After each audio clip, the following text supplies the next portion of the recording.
வணக்கம் நண்பர்களே, அசல் சத்சங்கம் உங்களை அன்போடு வரவேற்கிறது. நாம் இன்றைக்கி வயக்ரா பகுதியில் பாஷா பகுதியில் நம்ம நிறைவு பகுதியை செய்ய போகிறோம். இதில் வயக்ரா, ஜாவ், ஷெமினி, டஸ்ரியா, மெட்ஸோரா, அப்புறம் அக்ரைமோட், கெடோஷிம், எமோர், அப்புறம் பிஹார், பெகுகொட்டாய் அப்படிங்கிற பகுதியெல்லாம் நம்ம பார்க்கலாம். ஆமாம், சரியா? இப்போ நம்ம வரும்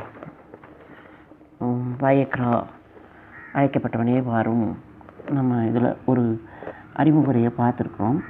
ஸோ இதில் நம்ம என்ன பார்க்குறோம்? யாக்கோபின் கூடாரம். இது ஆமாம், உண்மையிலே இது ஒரு யாக்கோபின் கூடாரம் தான். ஆனால் நம்ம என்ன பண்ணுறோம், இது வந்து இட்ஸ் அ சிம்பிள் திங். இது வந்து ஒரு கூடாரம். ஆபிரகாம் கூடாரத்தில் இருந்தார், ஈசாக் கூடாரத்தில் இருந்தார், யாக்கோபு கூடாரத்தில் இருந்தார். நம்ம கொஞ்சம் நாள் அங்கே போயிட்டோம். 400 வருஷமாக எகிப்தில் இருந்தோம், கட்டின வீடுகள்லாம் இருந்தோம், அடிமைகளாக இருந்தோம், ஏதோ ஒன்று இருந்தோம்.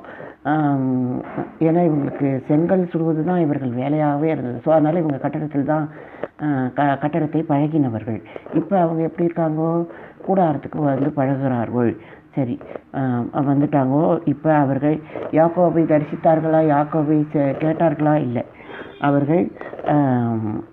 அவர்கள் கொஞ்சம் முரட்டாட்டமான இதுவாக தான் இருந்தாங்க. ஏன்னா கையில் பணம் இருந்ததுன்னா சரி. இருந்தாலும் கூட நான் தான் சொல்லியிருந்தேன், அவர்கள் கை பணத்தை செலவு பண்ணவில்லை. மோசேயிடம் அவர்கள் அப்பத்துக்காகவும் இறைச்சிக்காகவும் தண்ணீருக்காகவும்லாம் அவங்க வந்து அடையாளம் கேட்கிறார்கள் அப்படின்னு சொல்லியிருந்தேன். இதில் வேற அவங்க காளை கன்றை உருவாக்கினார்கள். அதை வந்து மோசே உடைத்து போட்டான். நிறைய பேர் செத்து போனாங்க. அதை வந்து சீனாய் மலையிலேருந்து ஒரு நதி வருகிறது. அந்த நதியில் கரைத்து போட்டான்னு போட்டுருது. சீனாய் மலை வனாந்திர பகுதி, அங்கே நதியெல்லாம் வராது. ஆனால் இந்த கொடுமை சூழலில் ஒரு நதி வந்தது, அது இந்த தங்கத்தை கரைத்து கொண்டு போனது அப்படின்னு நம்ம பார்க்குறோம். சரி, ஸோ இப்போ நம்ம ஒரு ஓடை வந்திருக்கும், கரைந்து கொடுக்குறது. ஸோ அதனால் இப்போ நம்ம எப்படியோ அவங்க வந்து செஞ்சாங்கோ, கூடாரத்தை கட்டினார்கள், நம்ம அதை பார்க்கலாம். சரி, ஆனால் அவங்களுக்கு என்ன தான் செய்திருந்தாலும், என்ன தான் மனசார அவங்க ஒப்பு கொடுத்துருந்தாலும், அவர்களுக்கு ஒரு இது வந்து ஒரு என்ன சொல்கிறது, இது ஒரு பழி தீர்க்கும் சாதனமாகத்தான் அவர்கள் பார்த்தார்கள். யார் மேலேயும் அவர்கள் இதெல்லாம் செய்யும்போது அவங்க முழு மனசோடு செய்தார்கள், அபிஷேகத்தோடு தான் செய்தார்கள். ஆனாலும் உள்ளூர அடி ஆழத்திலே ஒரு பகை இருந்தது அப்படின்னு நம்ம பார்க்குறோம். அப்புறம் ஆண்டவர் பார்க்குறார், வேவுக்காரர்களை அனுப்புகிறார், திரும்பி வர்றாங்க. ஆனால் அவர்கள் அறிக்கை என்ன செய்கிறார்கள்? ஆமாம், 10 கட்டளை நீ மீறி விட்டாய்ங்கிற அளவுக்கு தேவன் பேசுகிறார். ஸோ இனிமேல் நீ என் கூடாரத்தின் மனிதன் இல்லை, நீ சாவாய் அப்படின்னு ஆண்டவர் கைவிட்டதாக சொல்லுகிறார். ஆனால் அவங்க ஆண்டவர் தான் அப்படி பேசினார். ஆனால் அவங்களுக்கு மோசே இன்னமும் இருக்கிறார். ஆனால் அவங்க மோசையை நிதானிக்கவில்லை. இவர்கள் மோசையை ஏற்றுக்கொள்ளவில்லை. ஏதோ ஒரு பகுதியினர் இப்போ முன்ன காளைக்கன்று செய்தப்போ கூட மோசையை விட்டு விலகினவர்கள் இருந்தார்கள்.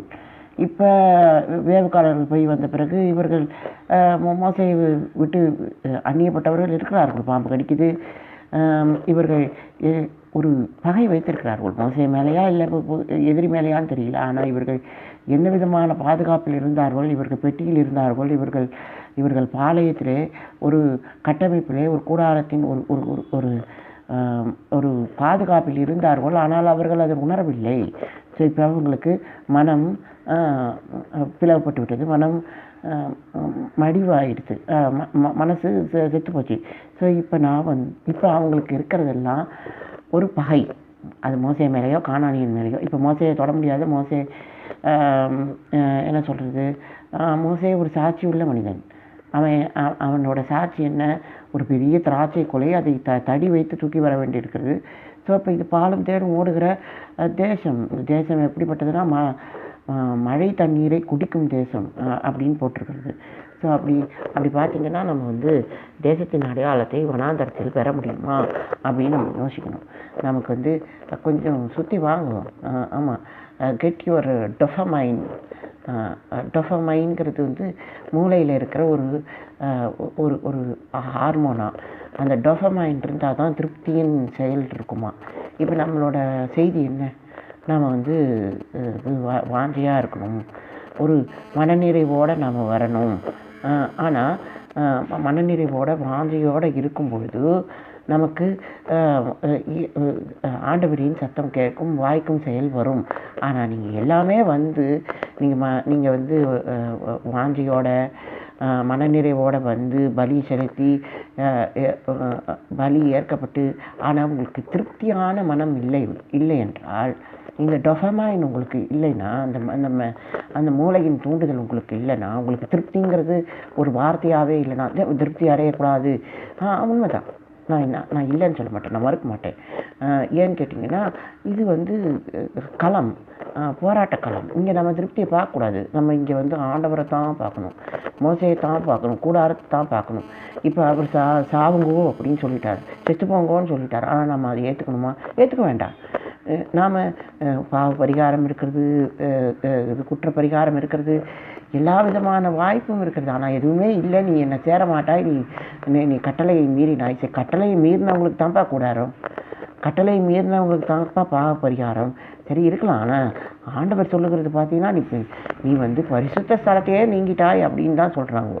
ஸோ நீங்கள் என்ன தான் பாவையாக இருந்தாலும் பாவ அறிக்கை பண்ணி உள்ளே போகணும்னா உங்கள்கிட்ட அந்த பரிசுத்த ஸ்தலத்தின் சிறிய பகுதி இருக்கணும். நீங்கள் 10ஐயும் மீறினவங்களாக இருக்கக்கூடாது, ஏதாவது ஒன்றாவது இருக்கணும். ஸோ அப்போ அந்த ஒன்று இருக்கா என்ன? கண்டிப்பாக இருக்கிறது. நீங்கள் இச்சையை துறக்க முடியும், அந்த பிரியத்தை துறக்க முடியும், உங்களால் அதை தியாகம் பண்ண முடியும். ஸோ இப்போ அது எப்படி கிடைக்கும்னா, நீங்கள் ஒரு இல்லாத டொபமைனை உண்டு பண்ணுங்கோ, இல்லாத திருப்தியை உண்டு பண்ணுங்கோ. நான் திருப்தியாக இருக்கேன்னு சொல்லுங்க. ஒரு என்ன சொல்கிறது, ஒரு வழிக்கு வாங்கோ. அதைத்தான் நான் சொல்லுவேன், ஒரு வழிக்கு வாங்கோ. இப்போ என்ன தான் செய்தின்னா, டொபமைன் இல்லைன்னு வச்சுக்கோங்களேன், உங்களுக்கு என்ன சொல்கிறது, உங்களுக்கு குடும்பம் தேவைப்படாது. ஆமாம், ஏன்னு கேட்டிங்கன்னா, உங்களுக்கு எல்லாமே திருப்தியற்ற வாழ்வாக தான் இருக்கும், குடும்பமும் திருப்தியற்றதாக தான் இருக்கும். உங்களுக்கு என் மனைவி என்னோட டொபமைன்னு நீங்கள் சாட்சி பண்ணணும். அந்த அந்த அந்த தூண்டுதலின் ஹார்மோன், அந்த அந்த அந்த சாரம் அப்படின்னு நீங்கள் அறிக்கை பண்ணணும். அந்த அளவுக்கு ஒரு குடும்பத்தின் மனிதனாக நீங்கள் இருக்கணும், ஒரு கற்புள்ள மனிதனாக இருக்கணும். என் மனைவியை பார்த்தா தான் எனக்கு டொபமைன்ங்கிற மாதிரி ஒரு செட்டப் இருக்கணும். ஸோ நான் சொல்லிட்டேன், இது இல்லாத திருப்தின்னு. ஆனால் நீங்கள் ஏதாவது ஒன்று இல்லாத பரவசம், இல்லாத வாழ்க்கைன்னு சொல்லிட்டு காலம் அப்படி தான் இருக்குது. நான் வந்து வாஞ்சியாக இருந்தேன், என்ன சொல்கிறது, இதுவாக தான் போனேன். இப்போ என்ன சொன்னேன், ஒரு அணுகுமுறையோடு தான் போனேன். எனக்கு திருப்தியின் செயல் வாய்க்கிறது, நான் இல்லைன்னு சொல்லலை. ஆனால் நான் திருப்தி அடைஞ்சிட்டேன்னா இல்லை, கண்டிப்பாக இல்லை. ஏன்னா திருப்தி அடையிறதுக்கு நம்மளை இயற்கை விட போகிறதில்ல, நம்மளோட மாமி நம்மளை விட போகிறதில்ல. ஆனால் செய்தி என்னன்னு கேட்டிங்கன்னா, இப்போ நாளைக்கு நம்ம செயல்படணும்னா நமக்குள்ள ஒரு திருப்தி இருக்கணும். திருப்தி இல்லைன்னா நாளைக்கு சரி, இப்போ எங்களுக்கு மத உதவி தேவையில்லைன்னு விவேகானந்தர் சொல்கிறார். எதுக்காக? ஏன் மத உதவி தேவையில்லை? நாங்கள் நல்லவர்கள். ஆமாம், what he is claiming, I don't need the Holy Spirit, I don't need the Christ, I don't need the Father God. So something like that. So என்கிட்ட ஒரு நல்ல மனம் இருக்கிறது, திருப்தியான நிலை இருக்கிறது. ஸோ அப்படின்னு இல்லாத திருப்தி, இல்லாத மனசு, இல்லாத இது. இன்ஃபேக்ட் அவர் ஒரு உதாரணம் சொல்லியிருக்கார், நாமெல்லாம் வந்து பலமாக இருக்கணும். இல்லைன்னு வச்சுக்கோங்களேன், நம்ம பலத்தை வந்து ஒரு சின்ன கிருமி இது பண்ணிடும். நம்ம பலகீனமாக இருந்தோம்னா ஒரு சின்ன கிருமி நம்மளை ஆட்டி படைச்சிடும். ஸோ அப்படி இருக்கும்பொழுது நம்மளோட வாழ்க்கை ரொம்ப ஒரு சின்ன கிருமிக்கு கூட நம்ம பயந்தவர்களாக இருக்கிறோம். இதில் திருப்தியின் நிலைமை எங்கே இருக்கிறது? இல்லை தான். ஆனால் நான் என்ன சொல்கிறேன், மத உதவி தேவையில்லைன்னு சொல்கிற அளவுக்கு ஒரு திருப்தியாக இருக்கேன் அப்படின்னு சொல்கிறாரு பாருங்க. நான் அத்தனை மன சமாதானத்தோடு இருக்கிறேன் அப்படின்னு சொன்னேன். அந்த மனுஷனுக்கு என்ன, ஒரு சன்னியாசி, அவர் சொல்லலாமோன்னு. ஆனால் எல்லோரும் மனுஷன் தான். ஆமாம், எல்லோரும் மனுஷங்க தான், எல்லோரும் எல்லாத்துக்கும் சூழல் தான். ஸோ ஆனால் யூ சி சம்திங், அந்த அந்த ஒன்றும் இல்லாத வாழ்க்கையே அவர் திருப்தின்னு சொல்கிறார் பாருங்க. அதுதான் யோசிக்க வேண்டிய விஷயம். ஸோ அப்போ இது வந்து நம்மளோட சம்பிரதாயம், நம்மளோட நாட்டின் அடையாளம் இந்த திருப்தி அப்படிங்கிற இதுங்கிற. ஆமாம், இதை வந்து உங்கள் புள்ள சொல்லணும் திருப்தின்னு. ஆமாம், யங்ஸ்டர்ஸ் சொல்லணும் திருப்தின்னு. இல்லைன்னு வச்சுக்கோங்க, இல்லை நான் வாஞ்சிக்கிறேன், ஆண்டவரின் சத்தம் கேட்பது எப்படி, ஆண்டவர் என்னை கைவிட்டு விட்டாரா, அவர் என்னை விசாரிக்க மாட்டாரா, what is this kind of rebel. உங்கள் தலைப்பு எப்படி இருக்கணும்? சந்தோஷம் அப்படி இருக்கணும். சமாதானம், சரி, சமாதானம் கூட ரொம்ப சாதாரணமான செயலை விட்டு சந்தோஷம். பூத்து குலுங்கிடுவாய், காய்த்து கனி தருவாய், இந்த பூமியெல்லாம் நிரப்பிடுவாய். நல்லாயிருக்கும். என் மகனே நீ வேறூன்றுவாய் சம்திங், அது நல்லாயிருக்கும் பாட்டு. ஸோ அதுமாரி இதுதான் திருப்தி. ஆமாம், இது ஒரு திருப்தியான பாடல், திருப்தியான வார்த்தை பாருங்க. சம்திங் அந்த மாதிரி ஒரு டொபமைன் நமக்குள்ளே இருக்கணும். அந்த அந்த அந்த இது நம்மள்கிட்ட அந்த அந்த வாஞ்சியின் செயல் திருப்தியில் தான் ஆரம்பிக்கும். ஸோ நீங்கள் ஒரு திருப்தியான ஒரு நிறைவான மனிதன் தான் ஆரம்பிக்க முடியும். இப்போ நீங்கள் மண்ணா சாப்பிட்ருக்கீங்க, நிறைவாக இருக்கீங்க, உங்களுக்கு அப்பம் வருது, வானத்து அப்பம் வருகிறது, அது உங்களுக்கு அக்னியை கொண்டு வருகிறது. ஸோ இப்போ அப்பம் ரெடி ஆகிடுச்சு, நெருப்பு தான் வேணும். அதுக்கு நீங்கள் என்ன பண்ணணும்? நீங்கள் நிறைவான மனிதன் தன்னை சர்வாங்க தகர மகிழியாக கொடுக்கும்போது, அந்த பலி அக்னியினால் ஏற்றுக்கொள்ளப்படும் போது, அக்னியை நீங்கள் பாதுகாக்கும் போது உணவு வரும், அப்போ போஜன பலி வரும். அதுதான் நான் போன தடவை சொல்லிட்டு இருந்தேன். ஸோ அதனால் நீங்கள் இந்த திருப்தியெல்லாம் ஒரு பெரிய வார்த்தை இல்லை, நீங்கள் திருப்தி அடையலாம். ஸோ எப்படி அடையிறது? நாமளே காம்ப்ரமைஸ் பண்ணிக்கணும். ஸோ அப்படி தானே நம்மளை நெருக்குகிறவர்கள் இதை தான் சொல்கிறார்கள். நான் என்ன சொல்ல முடியும்? நான் அதிருப்தியாக இருக்கிறதுனால, நான் வாஞ்சியாக இருக்கிறதுனால, நான் வந்து என்ன சொல்கிறது, மனநிறைவோடு இருக்கிறதுனால பாருங்க, ஏதாவது நடக்க போதா? இல்லை. ஆனால் ஆண்டவர் தான் எதையும் செய்ய முடியும். ஆண்டவர் தான் வைதிகத்தை கட்ட முடியும். பல தடவை தான் சொன்னேன். ஆண்டவர் தான் இது வாய்க்க செய்ய முடியும். ஆண்டவர் தான் உண்மையான வானத்து அப்பம். உங்களை நிறைவு செய்கிறது அவர் தான். உங்களை பலியாக்குகிறதும் அவர் தான். அந்த வானத்து அக்னியும் அவர் தான். ஸோ அப்படியாக அவர் வந்து இந்த பலியின் செயலை, இந்த காணிக்கையின் செயலை ஆரம்பிக்கிறதும் அவர் தான், முடிக்கிறதும் அவர் தான். ஆனால் நீங்கள் எப்படி இருக்கீங்க? கைவிடப்பட்டவர்களாக, உதவியற்றவர்களாக, துரத்தப்பட்டவர்களாக, இனிமேல் சேர முடியாது, சாகரத்துக்கு கட்டளையிடப்பட்டவர்களாக இருக்கிறீர்கள் அப்படிங்கிறத பார்க்குறோம். ஆனால் இவங்க என்ன பண்ணுறாங்கோ? சாகும்போது கூட இவங்க திருப்தியாக இல்லைங்க, இவங்க நிறைவாக இல்லைங்க. ஆமாங்க, சரி, ஏதோ கொண்டு வந்தார், குடாரத்தை வச்சார், மோசையை கொடுத்தார், கானானோட திராட்சை குலையை நம்ம பார்த்து விட்டோம். ஸோ உங்களுக்கு உண்மையிலே ஒரு மனநிறைவு இருந்ததுன்னா, ஒரு நிறைவான விஷயம் இருந்ததுன்னா, இந்த காட்சி உங்களுக்கு போதாதா? நீங்கள் தப்பு பண்ணிட்டேன், நீங்கள் வாயை கட்டலை, பேசிட்டேன், தவறு பண்ணிட்டேன், என்ன சொல்கிறது, எங்களை சாகடிக்கவா கூட்டிகிட்டு வந்து இந்த தேசத்தை எப்படி மீட்க முடியும், இவர்கள் ராட்சசர்கள், அப்படி இப்படின்னு நீங்கள் பேச ஆரம்பிச்சிட்டிங்க. To the thing. ஸோ இப்போ என்ன நடக்குது? நீங்கள் தகுதியற்றவர்களாக ஆனீர்கள். ஆனால் உங்கள்கிட்ட நிறைவான செயல் இருக்கிறது. ஆமாங்க, இந்த இதில் இருக்கிறவங்க, அதாவது இந்த வாழ்க்கையில் இருக்கிறவங்க சில நேரம் சொல்லுவாங்களோன்னு, ஆண்டவரோட சமூகத்தில் ஒரு நாள் இருந்தால் கூட போதும், என் வாழ்க்கையே அதுதான், அப்படி சொல்கிறாங்களோன்னு. ஸோ சில நேரம் அப்படி அந்த ஒரு நாள் ரொம்ப நாளாக இருக்கும்.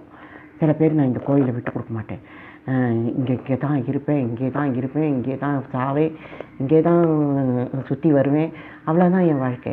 ஸோ உங்கள் வாழ்க்கை எப்படியா வேணால் இருந்துட்டு போட்டோம், நான் அதை பற்றி சொல்ல முடியாது. ஆனால் ஒரு திருப்தியின் செயல் இங்கே இருக்கிறதுனால தான் அவங்க அப்படி யோசிக்கிறாங்க. ஸோ இப்போ நம்மளோட ஆண்டவர் என்ன சொல்கிறார்?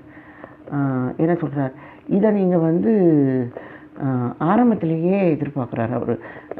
திராட்சை கொலை வந்தது, ஓகே திருப்தி, நீங்கள் எதையும் யோசிக்காதீங்க, காட்சியை மட்டும் பாருங்க, நீங்கள் வாயை பேசாதீங்க, அது கிடைக்குதோ கிடைக்கலையோ, பார்க்க பழக அழகாக இருக்கா சந்தோஷம், அவ்வளோதான். உள்ள ராட்சசம் இருந்தால் என்ன, உங்கள் மனசில் எவ்வளோ போராட்டம் இருந்தால் என்ன, கிடைக்குமா கிடைக்காதா வருதா போதா, நீங்கள் அதெல்லாம் யோசிக்காதீங்க. நீங்கள் ஆண்டவரின் ஆணைக்காக காத்திருங்கோ, அப்படி தான் நம்ம சொல்ல முடியும். ஆனால் நம்ம அதை செய்கிறதில்ல. நாம் வந்து மனசுக்குள்ளே பகை வைத்திருக்கிறோம். என்னப்பா பகை, காணானியா அப்படி உனக்கு என்ன தான் பண்ணான், அவன் ஒன்றுமே பண்ணலைங்க, அதுதான் பிரச்சனை. நீங்கள் தேச எல்லைக்கு வந்திருக்கீங்க, வனாந்திரமும் அவன் எல்லையில் தான் வரும் போல், ஆனால் நீங்கள் வந்திருக்கிறீங்க. ஆனால் அவன் உங்களுக்கு சீண்டலை பாருங்கோ, கூடாரம் விரிந்திருக்கிறது, இங்கே பாவ மன்னிப்பு கிடைக்கிறது, இங்கே மீட்பு கிடைக்கிறது. ஆனால் காணானியன் தன்னை பாவியாக உணரல பாருங்க. விவேகானந்தர் மாதிரி, விவேகானந்தர் சொல்கிற மாதிரி, நாங்களாம் நல்லவர்கள், நாங்களாம் இப்போ நீ வந்து என்ன ஆட்சி பண்ணின்னு இருக்காய், நீ வந்து பிரிட்டிஷு, நான் வந்து அடிமைங்கிற. ஸோ இப்போ எனக்குள்ளே ஒரு கலாச்சாரம் இருக்குது, எனக்குள்ளே ஒரு பாரம்பரியம் இருக்குது, என்னை நீ மேற்கொள்ள முடியாது அப்படின்னு விவேகானந்தர் சொல்கிறார். அதே போல் அவர் மேற்கொள்ளவில்லை, அவர்கள் மேற்கொள்ளவில்லை. ஆனால் என்ன ஆச்சு, நிறைய மக்கள் தியாகிகளாக போனார்கள், கொடுமையிலே மரித்து போனார்கள், போராட்டத்தில் சண்டையிலே மரித்து போனார்கள், கலவரத்தில் மரித்து போனார்கள். ஸோ இதெல்லாம் ரொம்ப சாதாரணமாக இருக்குது அவங்களுக்கு. ஸோ நாங்கள் வந்து அகிம்சையில் விடுதலை பெற்றுக்கொண்டோம் சொல்ல, நீ எங்கே விடுதலை பண்ண, நீ எங்கே உனக்கு என்ன வாய்த்தது, கற்பே இல்லாமல் விடுதலை வந்து என்ன ஆகுது சொல்லுங்க. ஆமாம், அவங்கள இது பண்ணிட்டு போயிட்டான், அவங்கள நாசம் பண்ணிட்டு போயிட்டான். அப்புறம் இதை விடுதலைன்னு நம்ம எப்படி அறிக்கை பண்ண முடியாதே. ஆனால் செயல் இதுதான், நான் கற்புள்ளவன். ஸோ ஒரு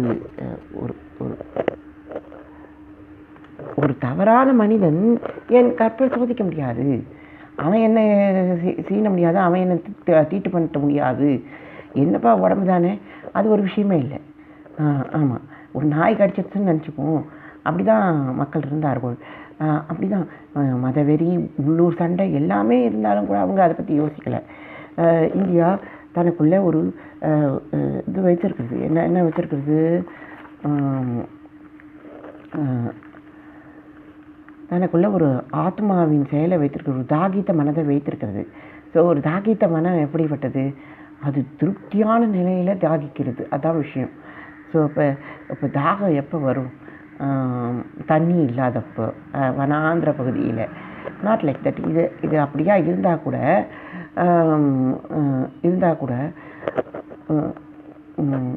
தாகங்கிறது ஒரு அனாதி செயல். ஆமாம், தாகங்கிறது எப்பயும் இருக்கிற செயல். ஸோ அப்போ நீங்கள் பார்க்கலாம், நீங்கள் எப்பயும் திருப்தியாக இருக்கலாம், எப்பயும் டொஃபமைனோட இருக்கலாம், எப்பயும் பரவசத்தில் இருக்கலாம். ஸோ அப்படி இருந்தால் உங்களுக்கு இது பிரச்சனை இல்லை. ஆனால் நமக்கு என்ன செயல்னால், ஒரு தூண்டுதல் தேவைப்படுறது, எப்பயும் ஒரு உதவி தேவைப்படுறது, எப்பயும் ஒரு வீட்டில் ஒரு மனுஷால் தேவைப்படுறாங்க. அப்போ தான் எனக்கு டொஃபமைன் இருக்கும், அப்போ தான் எனக்கு வாழ்க்கை இருக்கும், இதுதான் வாழ்க்கை, இதுதான் வசதி இருக்கலாம், அதெல்லாம் தப்பு இல்லை. ஆனால் யூசி ஒரு ஒரு சரியான வாழ்க்கை எதுன்னு உங்களால் சொல்ல முடியாது, கண்டிப்பாக சொல்ல முடியாது. ஏன்னா சரியான வாழ்க்கைங்கிறது திருப்தி உள்ள மனப்பான்மை, வேறு எதுவுமே இல்லை. ஸோ ஆண்டவர் இதை நன்மைக்காக வைத்திருக்கிறார் அப்படின்னு நீங்கள் நினைக்கணும். ஸோ அப்போ நீங்கள் என்ன சொல்கிறது, என்னதான் பெருந்தன்மையோட, என்ன இவங்களுக்கு பெருந்தன்மை யோசிச்சு பாருங்க, நிறைவோட மன நிறைவோட நீங்கள் வந்தாலும் கூட ஸோ ஆண்டவரின் மனநிறைவை நீங்கள் பெற்றுக்கொள்ளணும். ஆண்டவரின் மனநிறைவு திருப்தி.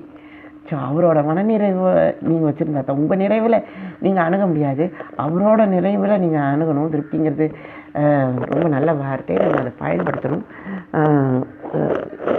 ஒரு இது இருக்குது, நீங்கள் என்ன சொல்கிறீங்கோ, நான் மறுபடி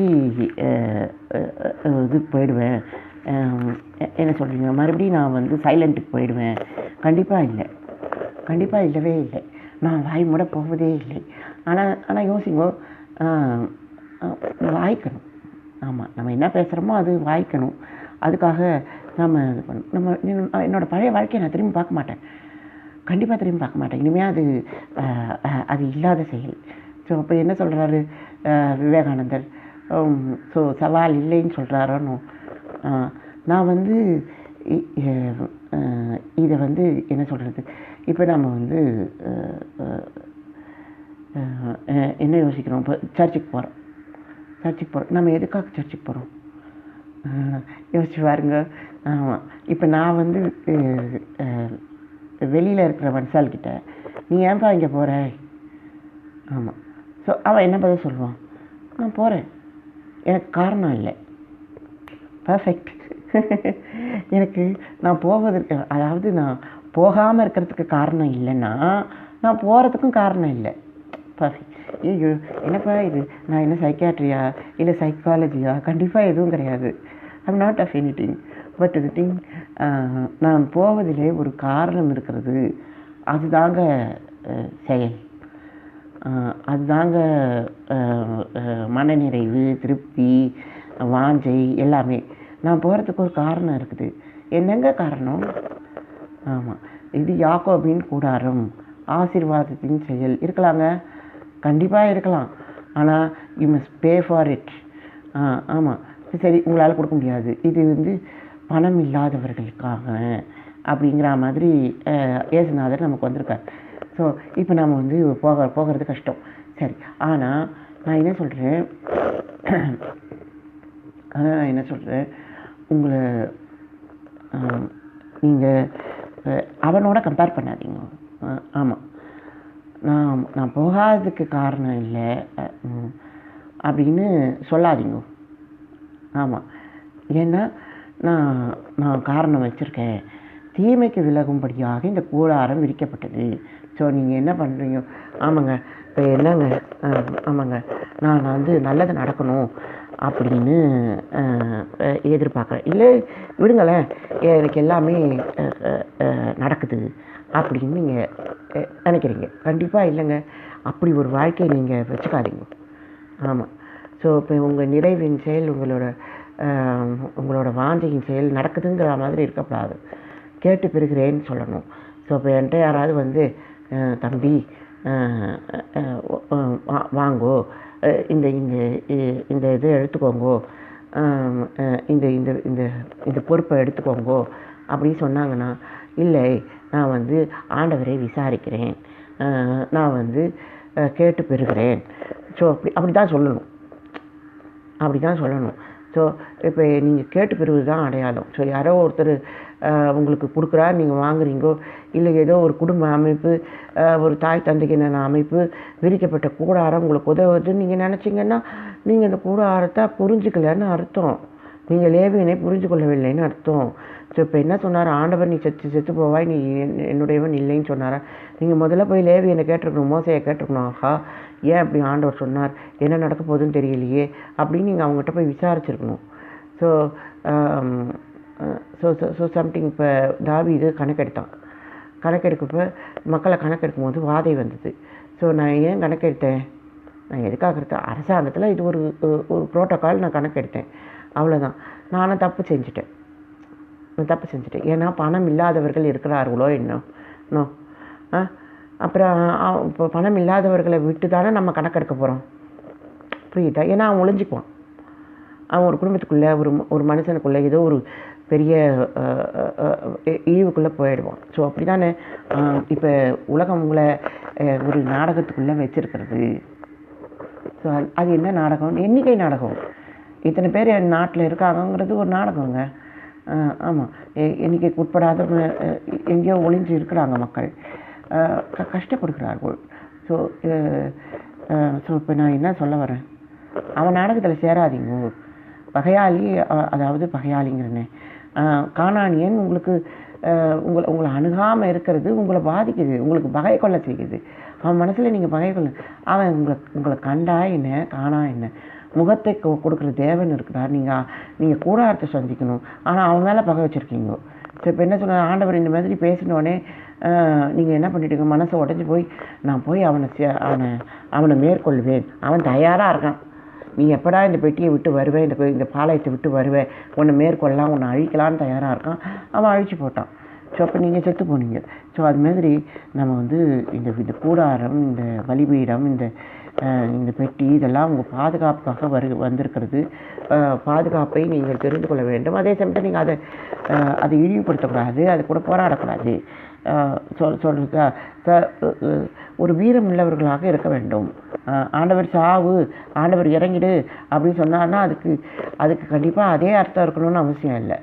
அதுக்கு ஒரு நீ பகை கொண்டு இருக்கிறாய், உன் எதிர்காலத்தையே ஆண்டவர் தெரிஞ்சு வச்சுருக்காய், நீ பகை கொண்டு இருக்கிறாய், நீ முரட்டாட்டம் கொண்டு இருக்கிறாய், நீ இப்போ ரெடி ஆகிட்ட அவனை போய் அட்டாக் பண்ணுறதுக்கு. பாருங்கள், இவங்க என்ன சொன்னாங்கோ, அவங்க நம்ம சாகரத்துக்கு கொண்டு வந்தியா, அவங்க முரட்டான ஆள், அவங்க ராட்சசர்கள், நம்ம எப்படி மேற்கொள்ளுவோன்னு ஒரு பக்கம் பேசிகிட்டு இருக்காங்க.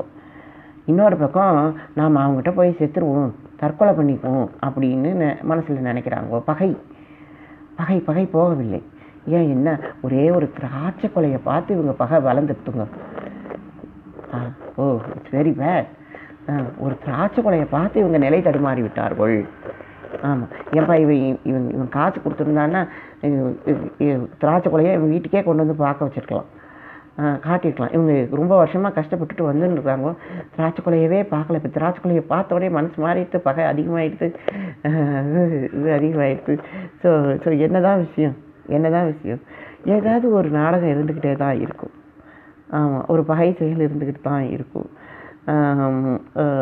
ஆனால் அதில் நீங்கள் தனித்துவமானவர், உங்களுக்கு கூடாரம் இருக்கிறது, அது உங்கள் மீது விதிக்கப்பட்டிருக்கிறது.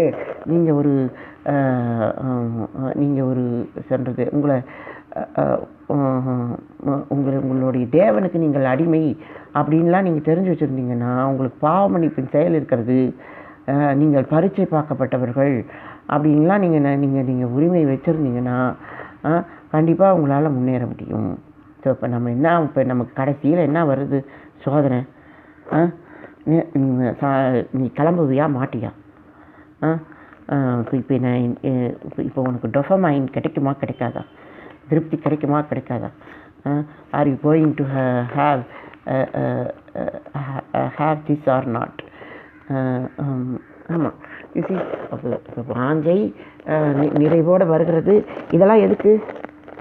நமக்கு ஒரு அர்த்தம் இருக்குமா? நம்ம உள்ளே போகிறோம், அவன் உள்ளே போகிறான், நான் போகிறதுக்கும் அர்த்தம் இல்லை, போகாமல் இருக்கிறதுக்கும் அர்த்தம் இல்லை. ஸோ என் மனசில் இது தாக்கம் இல்லை, இது எனக்கு பழகிற விஷயம், இது எனக்கு வாய்க்கிற விஷயம், நான் போகிறேன், அது சொல்லு. ஸோ அப்போ இவன் போகிறதுக்கான காரணம் வாய்க்கும் செயல். ஆனால் அது அவன் சொல்ல மாட்டான். ஏன்னா அது என் இயற்கை சுபாவமாக போயிடுத்து. நான் போகிறேன், நான் வரேன். ஆமாம், அங்கே ஒரு மனித உருவம் இருக்கிறது, அது என்ன பிரதிபலிக்கிறது. ஸோ நான் எனக்குள்ளே வாய்க்கிறேன், நான் நல்லவனாக இருக்கிறேன். விவேகானந்தர் சொன்ன மாதிரி அவன் ரெபல் பண்ணுறான். பட் திங் வாய்க்கும் செயல் இருக்கிறது தான்ப்பா செயல். ஆமாம், ஆனால் நீ அதை சொல்ல மாட்டியே. நான் போகிறேன், நான் போகிற செயல் வாய்க்குது. ஆமாம், நான் போகிறதுக்கும் அர்த்தம் இல்லை, போகாமல் இருக்கிறதுக்கும் அர்த்தம் இல்லைன்னு சொல்கிற. ஆனால் போகிற செயல் வாய்க்கும்னு சொல்கிறாய். ஸோ அப்போ கூடாரத்தை விட இவங்க பெட்டராக இருக்காங்க பாருங்க. அதாவது நாஸ்திகம்னு சொல்லுவாங்களோ, ஆஸ்திகமாக இருந்து கதையை தெரிஞ்சு என்ன சொல்கிறது, வேதாந்தத்தை தெரிஞ்சு அதை இல்லைன்னு சொல்கிறது. ஏன்னா அது அவனுக்கு மட்டும் வாய்ச்சா போதும், அடுத்தவனுக்கு வாய்க்கக்கூடாது. அது ஒரு பகைமை. ஆனால் பகைமையே இருந்தாலும் அவனுக்கு வாய்க்கிறது. அதுதாங்க கானானியனோட தந்திரம். ஆமாங்க, அவன் கூடாரத்தை பார்த்து இங்கே வந்து தான் கூடாரத்தை அணுகணுங்கிறது இல்லைங்க. கூடாரம் வந்தப்பவே அவன் இருதயம் கரைஞ்சி போச்சு, அவன் ரட்சிக்கப்பட்டுட்டான். ஹல்லேலூயா. கானானியன். ஸோ அவன் ஜாகிறதுக்கு தயாராகிட்டான். ஸோ இப்போ வருவாங்க, மீட்பாங்க, எரிக்கோ வடையும் நம்ம உள்ளே போகிறோம். ஓ காட், அவங்களுக்கு அந்த வாழ்வின் செயல் எப்படி இருக்குதுன்னு கேட்டிங்கன்னா, நான் செத்தாலும் தெய்வம் என்னை மேற்கொண்டு நான் செத்துருக்கேன் அப்படிங்கிற எண்ணம் இருக்கும் அவனுக்கு. ஸோ இப்போ நாளைக்கு வரலாறு என்ன சொல்லும், இஸ்ரேலர்கள் எங்கேயாவது போய் வெட்டாத துறவும் தோண்டாத இதுவும் தான் கேட்பாங்க. அவங்க அப்படிப்பட்ட மக்கள் தான். அங்கே ஆண்டவர் எங்கேயோ ஒரு தடவை சிச்சிக்கிறாரா, இன்னொரு தடவை அவங்களுக்கு சுகம் கொடுக்க போகிறார். இப்படி தான் சைக்கிள் இருக்குது. Not like that. எதையும் ஆண்டவர் கொடுப்பார். ஆனால் நீங்கள் கேட்காம கொடுக்க மாட்டார். ஏன்னு கேட்டிங்கன்னா, நீங்கள் கேட்டு பெறுகிறவர்களாக இருக்கணும். நான் கேட்கிறேன், நான் பெறுகிறேன். ஆமாம், யோசுவா அந்த ஒரு மரத்துக்குள்ளே தூதனை பார்க்குறான், அவங்ககிட்ட பேசுகிறான். ஸோ இப்போ இந்த போர் வெற்றியெல்லாம் நடக்க முடியாத விஷயம். ஆமாம், அப்போ கானானியன் ஒளிந்திருக்கிறது எதுக்காக? அவன் ரசிக்கப்பட்டதுக்காக அவன் ஒளிஞ்சிருக்கானா? ஸோ அவன் ரசிக்கப்பட்டிருந்தா அவன் அங்கேருந்து காலி பண்ணியிருப்பான். ஆமாம், அப்போ அவனோட எண்ணம் என்ன? நம்ம மேற்கொள்ள முடியாத மக்கள் அப்படிங்கிறது தான் அவனோட எண்ணம். ஆனால் அவன்கிட்டையும் ரட்சிப்பு இருக்குது, அவங்ககிட்டையும் நல்ல எண்ணம் இருக்குது, அவங்ககிட்டையும் என்ன சொல்கிறது, அவங்ககிட்டையும் நிறைவான மனம் இருக்கிறது, வாஞ்சை இருக்கிறது. ஆனால் அவன் என்ன சொல்கிறான், அவன் வந்து இந்த செயல் வாய்க்காதுங்கிறத அவன் நிர்ணயிச்சு வச்சுருக்கான், அவன் மனசில் தெரிஞ்சு வச்சுருக்கான். ஆனால் பாருங்கோ, யோசுவா கேட்கிறார். ஒரே பலிபீடம் தான் இருக்குது. ஏன்னா பலிபீடத்தில் கொஞ்சம் ட்ரபிள் ஆகிட்டார். பலிபீடம்லாம் கட்டினாங்கோ, ஒரு அடையாள பலிபீடம் கட்டினாங்க. நீங்கள் பலி கொடுக்கக்கூடாது, ஒரே பலிபீடம் தான் இருக்கிறது. ஆனால் அந்த பலிபீடத்துக்கு இந்த பலிபீடம் அடையாளங்கிற மாதிரிலாம் பண்ணார். கில்காலில் அவர் பலி கொடுத்தாரு சம்திங். அதுக்கப்புறம் அவர் மனசு மாறிட்டார். இனிமேல் ஒரே பலிபீடம் தான் இருக்குது, இனிமேல் நீங்கள் வந்து இந்த பலிபீடத்தை தான் நீங்கள் அனுசரிக்கணும், நீங்கள் எங்கே இருந்தாலும் இங்கே தான் வரணும், நம்ம ஒற்றுமைக்குள்ளே இருக்கணும். ஸோ அப்போ தேச செயலுங்கிறது என்ன இருக்குது? தலைநகரம். இந்தியாவுக்கு ஒரே டெல்லி தான் இருக்கணும். ஆமாம், வேறு டெல்லி இருக்கக்கூடாது, இன்னொரு பிரிவு இருக்கக்கூடாது. இருந்ததுன்னா அது ஒரு இதுவாக போயிடும். ஆமாம், நீங்கள் தொட முடியாத இடத்துக்கு போயிடும். இப்போ நீங்கள் சுப்ரீம் கோர்ட்டோட பிரான்ச்சை நீங்கள் தமிழ்நாட்டில் வச்சுக்கலாம், தப்பில்லை. ஆனால் சுப்ரீம் கோர்ட்டுங்கிறது டெல்லியில் இருக்குங்கிறத நீங்கள் ஞாபகத்தில் வச்சுக்கணும். அப்படி ஒரு ஒரு ஒரு ஒரு ஒரு ஒரே ஒரு பலிபீடம் நமக்கு இருக்கிறது அப்படிங்கிறத நம்ம பார்க்குறோம். இப்போ நம்ம இதில் என்ன பார்க்குறோம்? பாவ நிவாரணம், இது குற்றம், இதெல்லாம் நம்ம பார்க்குறோம். அப்புறம் என்ன பார்க்குறோம்? காணிக்கை செலுத்துவதை நம்ம பார்க்குறோம். சரி, அப்புறம் அதுக்கு அடுத்த பகுதி சாவ் ஆரோனின் அபிஷேகம், அவர்கள் குமாரர்களின் அபிஷேகம், அபிஷேகப்படுகிற செயல் அப்படின்னு பார்க்குறோம். சாவ்.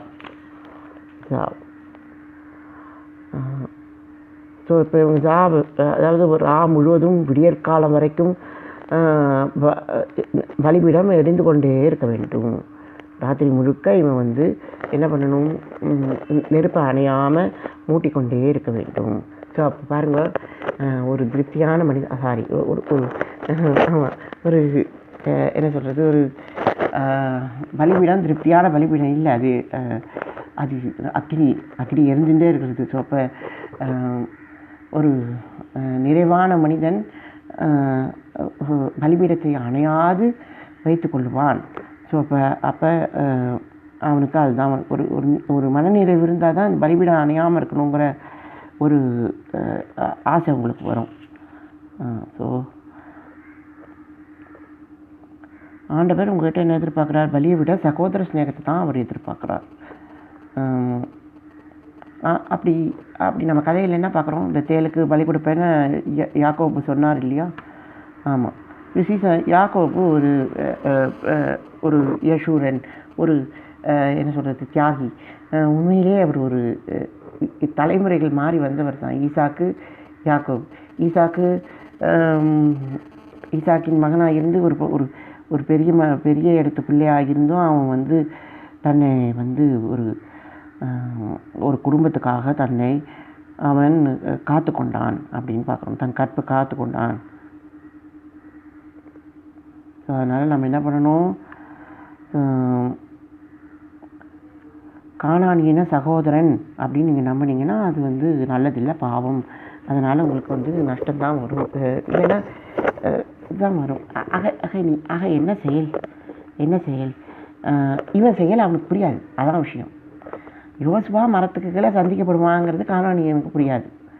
கானானியனுக்கு என்ன புரியும்? ரட்சிப்பு புரியும், கூடாரம் தெரியும், மூதாதையர்களின் செயல் தெரியும், ஆசீர்வாதம் தெரியும். இது இவர்களுக்கு வாய்க்கும். ஆண்டவர் இது கொடுத்தார். நம்ம நகரம் அவனோட நகரம்னு அவனுக்கு தெரியும். ஆமாம், இது அவன் சொத்து தான் அவனுக்கு தெரியும். ஆனால் அவன் ஒத்துக்க மாட்டான். ஏன்னா அவன் வந்து இந்த மாதிரியான ஒரு ஏற்பாடு இருக்கிறது, இவர்கள் சந்திக்கப்படுவார்கள், இவர்கள் உதவி பெறுவார்கள் அப்படிங்கிறத அவன் நம்ப மாட்டான். ஆனால் உதவி பெறுவது என்ன சாதாரண விஷயமா? கண்டிப்பாக இல்லை. நீங்கள் உதவி பெறணும்னா வெட்டி இருக்கணும்னா மோசையை நீங்கள் அனுசரிக்கணும். மோசே யார்? மோசே ஒரு எகிப்தியன். நீங்கள் சொல்லுங்களேன், மோசே ஒரு எகிப்தியன்.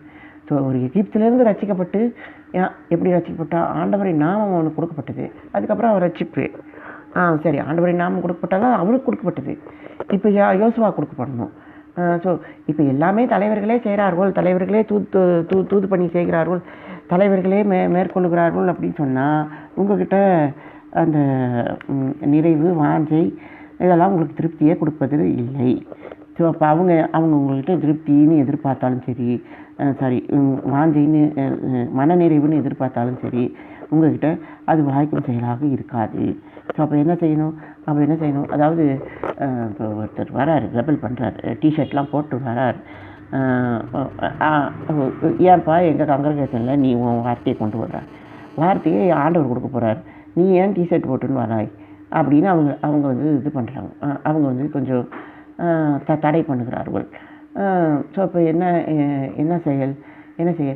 நான் வந்து லீடர் எனக்கு சொந்தம், அவர் எனக்கு தெரியும், தலைவர் எனக்கு தெரியும், நான் ஏதோ என் சகோதரன் வீட்டுக்கு வந்தேன் அப்படின்னு சொல்கிறாரு. அதெல்லாம் தவறான மனப்பான்மை.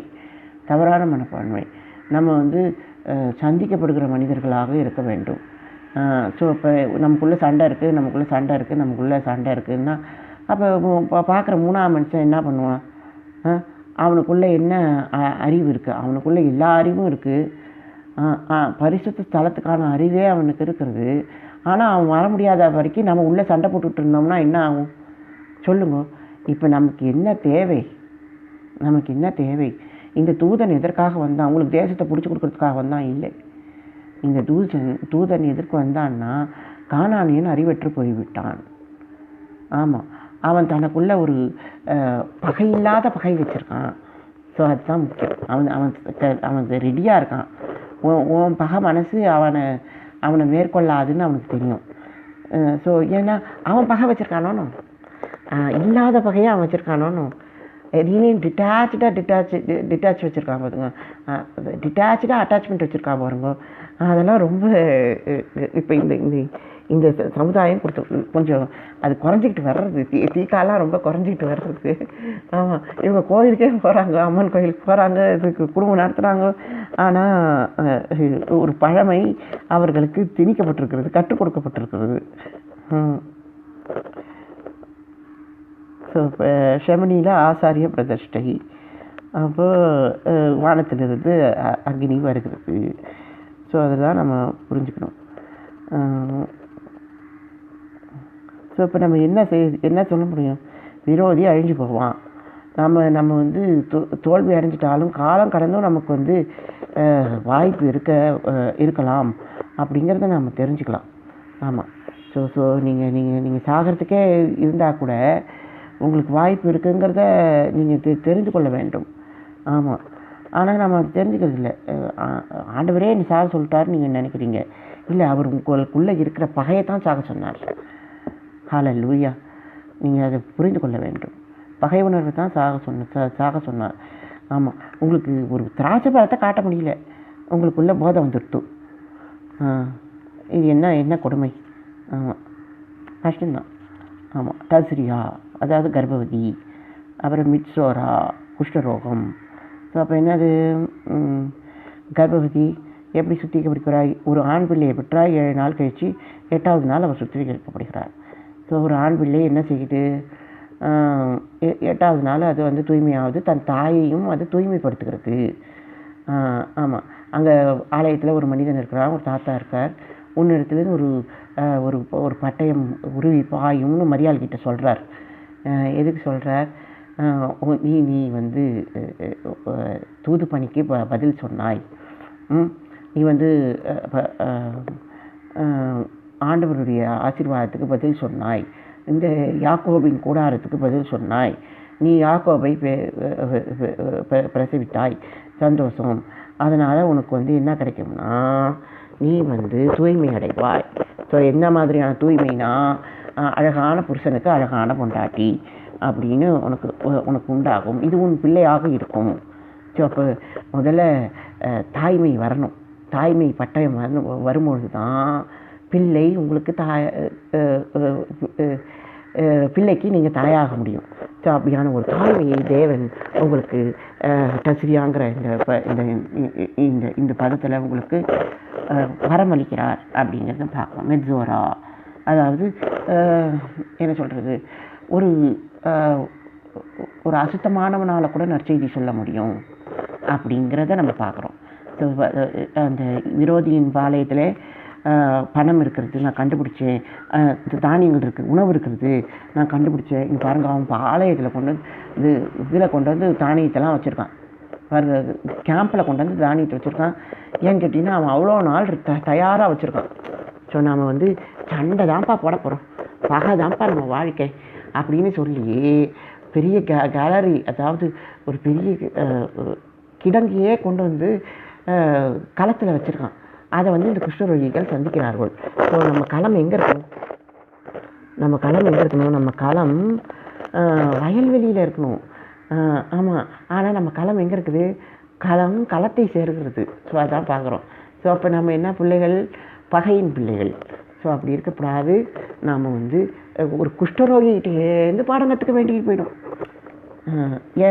ஏன்னா இவனுக்கு தெரியுது பாரு, இவன் களத்துக்கு வெறும் வயிற்றோடு வந்திருக்க மாட்டான், இவன்கிட்ட சாப்பாடு இருக்கும், நாம் தான் இது சாக போகிறோம், போய் அவன்கிட்ட போய் ஏதாவது பிச்சையாவது வாங்கிட்டு வரணும்னு கேட்டான்.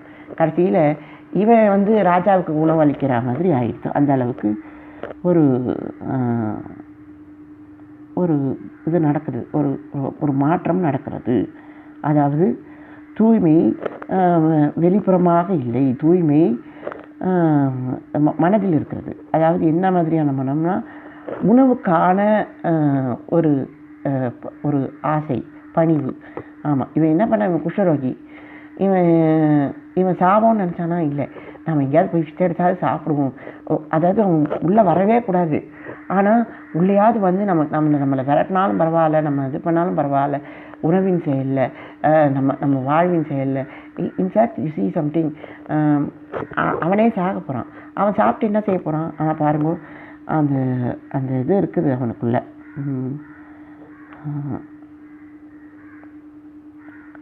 நான் பார்க்குறேன், எனக்கு இப்போ முன்ன ஒரு அறிமுகம் இருந்தது. ஒரு 16 வயசு பையன் அந்நிய பாஷை பேசினான். நான் போய் அவன்கிட்ட என்ன சொன்னேன்னா, it's very long ago, now he may be something, அவன் வந்து அந்நிய பாஷை பேசினா, அவன் வந்து இது லீட் பண்ணிட்டு இருந்தான். நான் என்ன சொன்னேன், you can have your time, உன்னோட நேரத்தை நீ வச்சுக்கலாம், யூ கேன் பி பிக். நான் அவங்க ஸ்கூலுக்கே போய் அவனை பற்றி சொல்லிட்டு வந்தேன். நாக்கும் is very intelligent brilliant boy, first rank வாங்குகிற பிரின்ஸிபலே பார்த்து ஆசைப்படுற பையன்தான், நல்ல பையன்தான். பிரின்ஸிபலையும் பார்த்தேன், எல்லாம் நல்ல பையன்தான், ரொம்ப அருமையான குழந்தை தான். ஆனால் நான் வந்து அவன் இடத்துல பார்த்தது என்னென்னா, இந்த இணக்கம் ஒரு அந்நிய பாஷை பேசுகிறதுனால ஒரு தலைமை இணக்கம் தனக்குள்ளே இருக்கிறத அந்த பையன் நிதானிக்க வேண்டியிருக்கிறது. ஒரு டீனேஜ் பையன் நிதானிக்க வேண்டியிருக்கு. நான் என்ன சொல்கிறேன், நீ நிதானிக்க வேண்டியது வார்த்தை, நீ நிதானிக்க வேண்டியது உன்னுடைய படிப்பு. நீ வந்து ஸ்டேட் ரேங்க் எடுத்து டிகிரி வாங்கி நீ செய்யலாம், வாழ்வின் செயலை சந்திக்கலாம். உனக்கான வார்த்தை, அந்நிய பாஷைன்னா வார்த்தை தானே, உனக்கான வார்த்தை உனக்கானது. அதுதான் நான் அந்த பையன்கிட்ட சொன்னேன். You just keep your self, leave Jesus, நீ இயேசுவை விட்டுடு, நீ ஒன்றை வச்சுக்கோ அப்படின்னு சொன்னேனாக்கும்.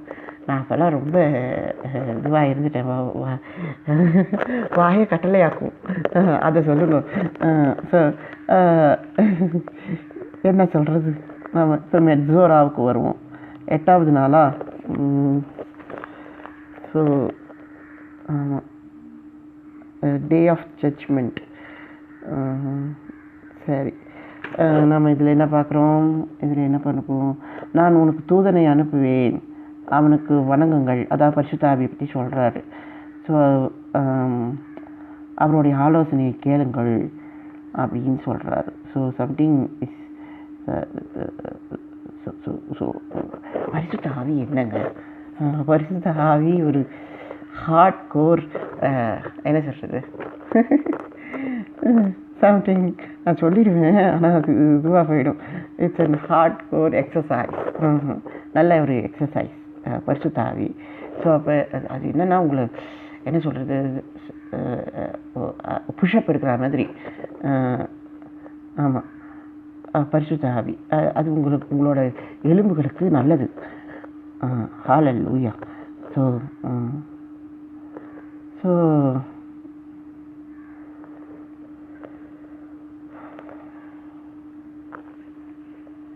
எமோர் பேசு, ஆசாரியனிடம் பேசு. என்னது, என்ன பேசணும்? நீ மத்தியஸ்த பணிக்காக வந்திருக்கிறாய்.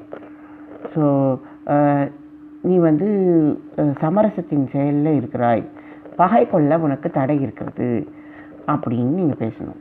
ஸோ ஏன்னு கேட்டிங்கன்னா, நீங்கள் தீமைக்கு எதிரான யுத்தத்தில் இருக்கிறீங்க. தீமைக்கு எதிரான விஷயங்களுக்கு இப்போ ஏதோ நடக்கும்னா தீமை தான் நடக்கும். ஆமாங்க, தீமை தான் நடக்கும். இப்போ சாவாங்கன்னு சொன்னீங்கன்னா நீ தான் சாவார், நான் சாக மாட்டேன். Not like that, not like that. இல்லை, எனக்கு நீ சாகிறதுலேயும் எனக்கு உடன்பாடு இல்லை, நான் சாகிறதுலேயும் உடன்பாடு இல்லை. ஒரு ஒற்றுமை செயல் இருக்குமான்னு நான் யோசிக்கிறேன்.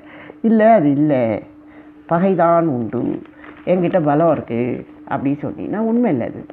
ஆமாம், ஏன்னா ஆண்டவர் கூடாரத்தை விரித்திருக்கிறார். ஸோ அப்போ என்னங்க, எனக்கு ஒரு ஹெல்ப் இருக்குது. நான் இப்போ தலைவர்களை நண்பர்களாக கொண்டா இருக்கிறேன். I go to some place. I have a place. I have a meeting hall or church or something. I have my என்ன சொல், என்னோட பதவி, என்னோட இடம், எனக்கான அந்த அங்கீகாரம் அங்கே இருக்கிறது. ஆமாம், எனக்கு ஒரு 41 வயசாகிறது, என்ன நல்ல விதமாக ஏற்றுக்கிறா. It's not about that at all. ஆமாம், என்னென்ற பகை இல்லை. நான் வானத்து அப்பமாக இருக்கிறேன். நான் மகாபஸ்திர தரத்தில் இருக்கிற உடன்படிக்கை பெட்டியாக அடையாளப்பட்டேன். ஆனால் அதில் பிரயோஜனம் இல்லைங்க. ஆமாம், இது கூடாரத்தோடு வந்த பெட்டியாக இருந்தாலும் இது உணவு தரும் பொழுது தான் இதோட அற்புத செயல் விளங்கும். ஸோ இப்போ மகாபஸ்தலத்தின் பெட்டியில் என்ன இருக்குது? உணவு இருக்கிறது, மண்ணா இருக்கிறது. மண்ணானா என்ன? அது பணியாரமா, தேனிட்ட பணியாரம் போல் இருக்குமா. ஸோ அப்போ நான் பணியாரம் சாப்பிட்டே வாழ்ந்துருவேன், பகை கொள்ள மாட்டேன் அப்படி சொல்கிறாங்க. ஸோ இருக்கலாங்க. ஆமாம், என்னோடய இடம் பகை நீங்கிற இடம். அதாவது சாதாரணமாக இருக்கா? இல்லைங்க, கண்டிப்பாக இல்லை. யூசி, அந்த இடத்துக்கு நான் போவேனா? கண்டிப்பாக போக மாட்டேங்க, கண்டிப்பாக போக மாட்டேங்க. So what it takes a big issue. ஆமாங்க, ஏதோ ஒரு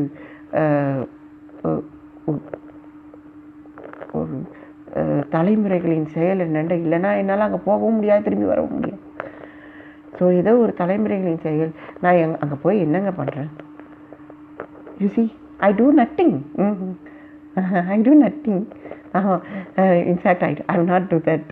பெருசாக எனக்கு வார்த்தைகள், ஆலோசனைகள், தேவனுடைய சிங்காசனம் இதிலெல்லாம் பெருசாக எனக்கு ஈடுபாடு இல்லை. ஐ ஜஸ்ட் இளைப்பாறுதலின் நேரம், அதில் கூட எனக்கு இன்ட்ரெஸ்ட் இல்லை. எனக்கு என்ன தான் இன்ட்ரெஸ்ட் இந்த கூடாரத்தில்?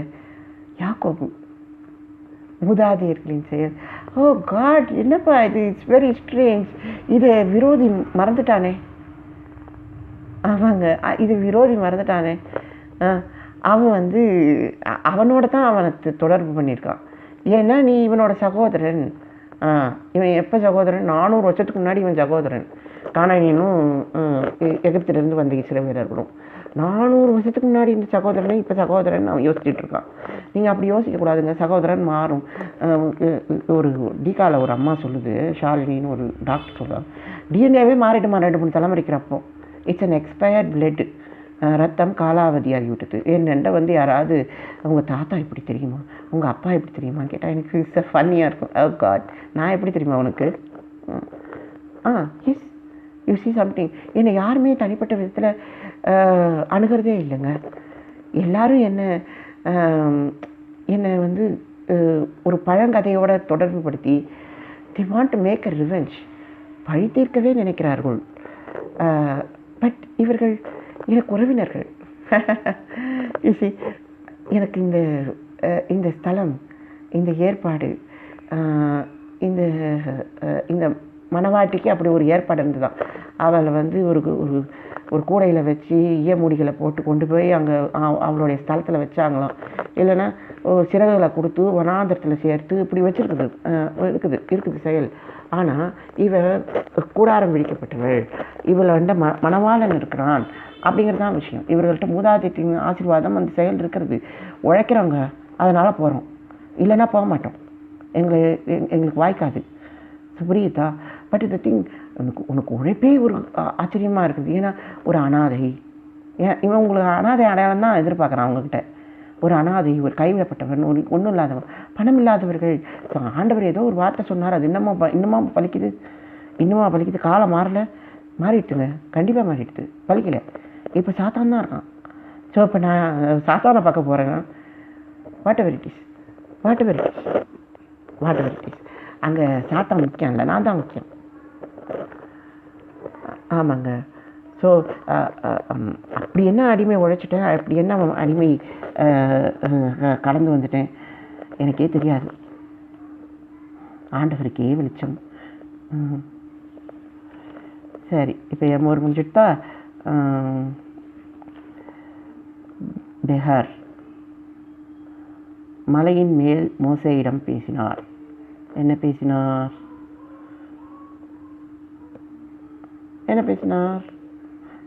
பிரமாணங்களை கொடுத்தார். ஸோ நிலத்தின் ஓய்வு 6 வருஷம் பயிர் பண்ணும், 7வது வருஷத்தை விட்டுரு, நான் 6வது வருஷத்தில் உனக்கு 3 மடங்கு பலன் தருவேன். இதெல்லாம் ஆண்டவர் பேசினார்.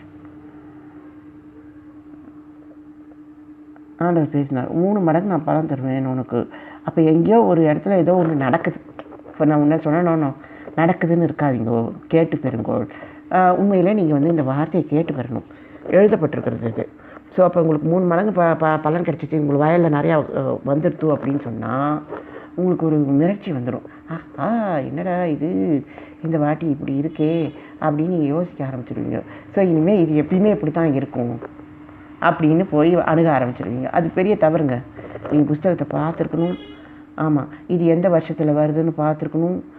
அந்த வருஷத்துக்கு உண்டான பலன் வந்து இப்படி இருக்கும், அடுத்த வருஷத்துக்கு நம்ம ஓய்வு தான் இருக்கும் அப்படின்னு நீங்கள் தெரிஞ்சுருக்கணும். ஆனால் நீங்கள் அடுத்த வருஷமும் அதை எதிர்பார்த்தீங்கன்னா போன வருஷம் போட்டதுக்கு நஷ்டமாயிடும். ஸோ அதனால் எப்போ போட்டாலும் இன்சூரன்ஸ் போட்டிருக்கேங்கிறீங்க, போய் நின்று பார்த்தா தான் தெரியும் இன்சூரன்ஸ் கிடைக்குதா கிடைக்கலையான்னு.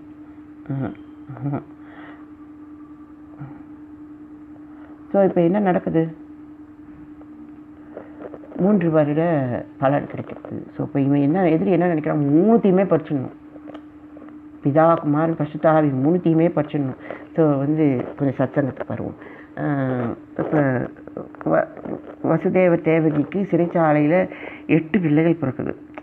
ஸோ அப்போ அசரீரி பேசுது கம்சன் கிட்ட, நீ 8ன்னு நினைக்காத, 8ஆவதுன்னு நினைக்காத, 8ஆவது தான் கொல்லுன்னு அவன்கிட்ட சொன்னாங்களாக்கும். கம்சனுக்கு சகோதரி தேவகி, தன் சகோதரியின் 8ஆவது பிள்ளை தான் தன்னை கொல்லுங்கிற மாதிரி அசரீரி சொல்லிட்டுன்னு அவன் நினச்சிட்டு இருந்தான். அப்போ அசரீரி மறுபடியும் சொன்னிச்சு, இல்லைன்னா ஏதோ ஒரு தூதன் நாரத முனிவர் வந்து சொன்னார், 8ன்னு பார்க்காத, ஒரு வட்டத்துக்குள்ளே 8 புள்ளி இருந்ததுன்னா 8மே ஒரு ஆரம்ப புள்ளியாக இருக்கலாம், முடிவு புள்ளியாக இருக்கலாம். ஸோ இப்போ எந்த புள்ளியுமே உனக்கு முடிவு புள்ளியாக போயிடும், நீ முடிந்து விடுவாய், அதனால் 8ஐயும் கொண்டுடு அப்படிங்களா. இப்போ இவன் என்ன செய்கிறான்? 3த்தையும் கொண்டு வரணும். ஸோ உங்கள்கிட்டேருந்து உங்களுடைய என்ன சொல்கிறது, உங்களுடைய பழமை வார்த்தை, அதாவது உங்களோட டிஎன்ஏவை எடுத்துடணும். உங்களோட டிஎன்ஏவை எடுத்ததுனால உங்கள் ரத்தத்தை எடுத்துடணும். உங்கள் ரத்தத்தை எடுத்ததுனால உங்கள் ஜீவனை எடுத்துடணும், உங்கள் ஆத்மாவை எடுத்துடணும். இப்படி உங்களை மும்முனை தாக்குதல் சத்ரு பண்ணுகிறான். ஸோ அப்போ அவன் ஜெயிப்பானா? ஜெயிக்க மாட்டான். இயேசு தன் ரத்தத்தை கொடுத்தார், உங்களுக்காக கொடுத்தார். தன்னுடைய பாரம்பரியத்தை விரிக்கப்பட்டதான யாக்கோபின் தன் தகப்பனின் கூடாரத்தை உங்களுக்காக அவர் பகிர்ந்து கொடுத்தார். வைதிகத்தை அவர் பொறுப்பேற்று கொண்டார். அவருடைய கூடாரம் அவர் சேர்த்த மனிதன் அப்படிங்கும்போது நீங்கள் கொஞ்சம் கவனமாக இருந்துக்கணும். ஸோ நம்மளுடையது எதுவும் இல்லை. ஸோ அப்போ இது வந்து ஒரு கட்டளை. என்ன கட்டளை? நம்மக்கிட்ட நாடகத்தனம் இருக்கக்கூடாது, நம்ம நாடகத்தனத்தை சேரக்கூடாது. ஸோ இப்போ சகோதரன் நாடகம் பண்ணுறான், அவன் பண்ணிட்டு போகிறான். ஸோ இப்போ அவன் என்ன சொல்கிறான்? பத்திரத்துக்கு உயிர் வந்துடுது. ஸோ நாம் இது இப்போ உடனே செஞ்சாகணும். எப்போ? அவனோட நேரத்தில். ஏன்னா அவனோட நேரத்தில் தான் அவனுக்கு உயிர் வரும், பத்திரத்துக்கும் உயிர் வரும். ஸோ இப்போ இது உடனே செஞ்சாகணும்.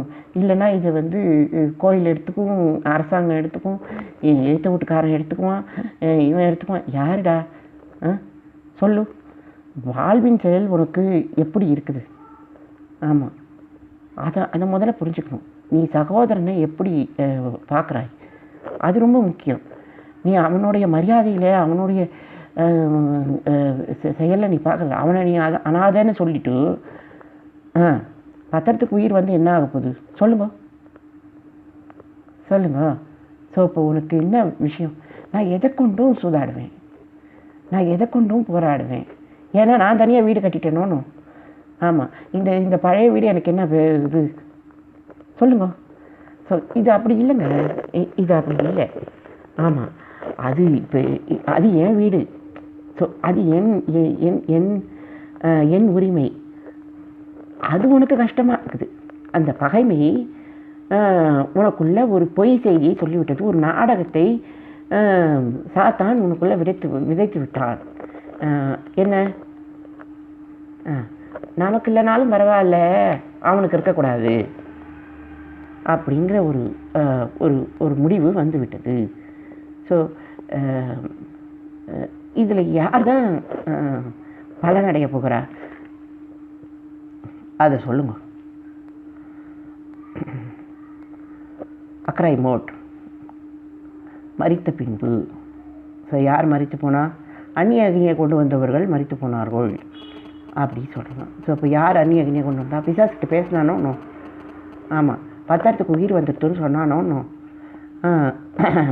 ஸோ அப்புறம் கேட்டோஷியம். அப்புறம் நம்ம யார் பதில் பெறுவான்னு கேட்டிங்கன்னா, பரிசுத்தம் உள்ளவர்கள் தான். ஆமாம், பரிசுத்தம் உள்ள மிருகம், பரிசுத்தம் உள்ள பலி.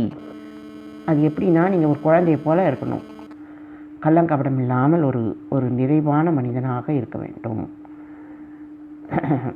அப்போ தான் நம்ம வந்து தெரிந்து கொள்ள முடியும். ஸோ எப்போ வந்து உங்களுக்கு இந்த கபடம் வந்துச்சு, எப்போ உங்களுக்கு இந்த பைத்தியம் உணர்வு வந்தது? ஏன்னா உங்களுக்கு என்ன சொல்கிறது, உங்களுக்கு ஒரு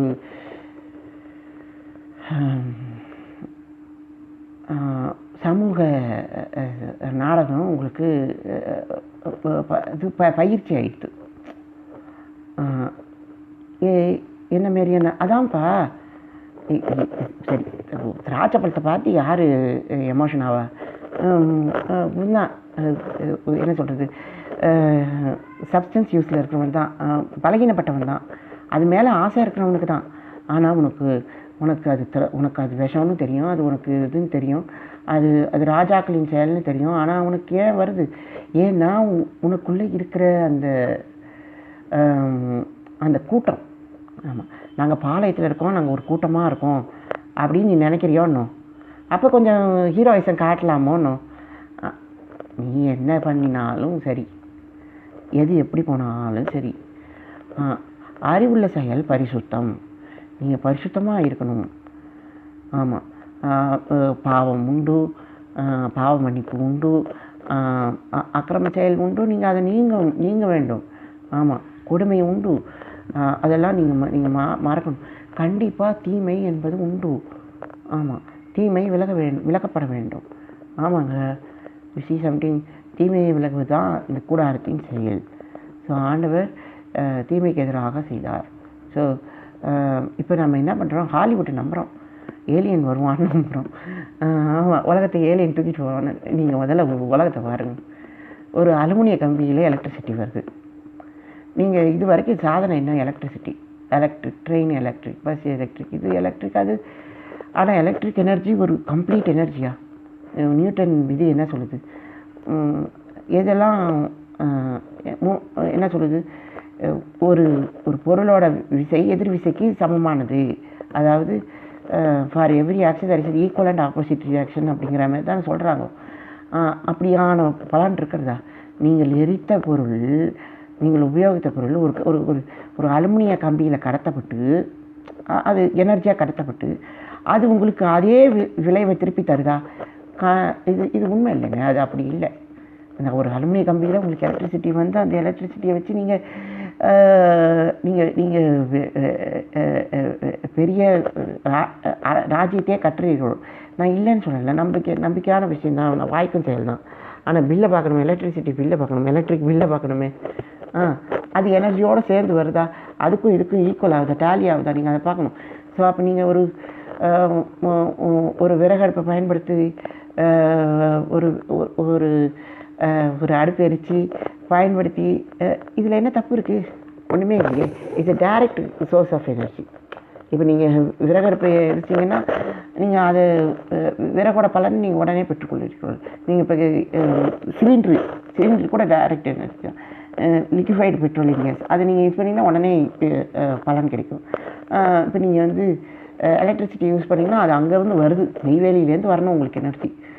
ஸோ அதனால் இப்போ நம்ம வந்து ரொம்ப சாதாரணமான உலகத்தில் தான் இருக்கோம். ஆமாம், நம்ம ஒன்றும் பரமண்டலத்தில் இல்லை. ஆமாம், நமக்குள்ளே கட்டுப்பாடுகள் இருக்கிறது. ஆனால் இப்போவே நம்ம ஏஐ இது பிஐ அப்படி சொல்லிட்டு நம்மளால் ஒருத்தனுக்கு ஒருத்தர் உதவ முடியல, வாழ முடியல. ஏன்னு கேட்டிங்கன்னா அவன் வந்து பணத்தை இதுக்கு தான் செலவு பண்ணுறான், பொருளுக்கு தான் செலவு பண்ணுறான். ஸோ சாப்பாட்டுக்கான ஆசை போயிடுது. பாருங்க, நீங்கள் ஒரு குஷ்டரோகியாக இருந்தால் தான் உங்களுக்கு அதோட அருமை தெரியும். ஏன்னா அவன் சாப்பாட்டுக்கு தான் அலையிறான். அப்போ பாருங்க, அவன் பாளையத்துக்கே விரோதியின் களத்துக்கே போவான், அங்கே போய் சாப்பாடு இருக்கான்னு தேடுவான். ஆனால் செயல் அப்படி தான் இருக்கிறது. சரி, அது நன்றி நண்பர்கள்.